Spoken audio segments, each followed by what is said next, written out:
Mimo, a spirited man of 70 with flowing white hair, led his lively grandchildren, Mimelo, Mimela and Mimoso, through the vibrant woodlands.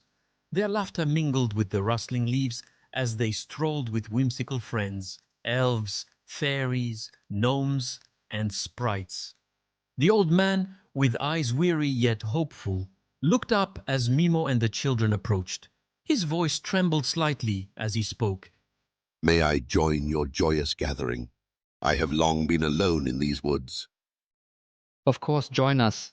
Mimo replied warmly. We would love for you to be part of our joyful journey. Mimoso added with a bright smile.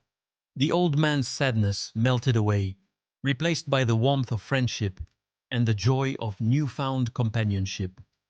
Fairies twirled in the air, scattering sparkling dust, while elves played merry tunes on their flutes. The old man, now beaming with happiness, shared stories and laughter with his new friends.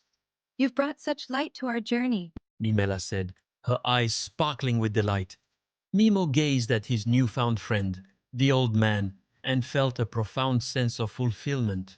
Friendship is the true magic of the forest. He mused, watching the flames dance in the gentle breeze.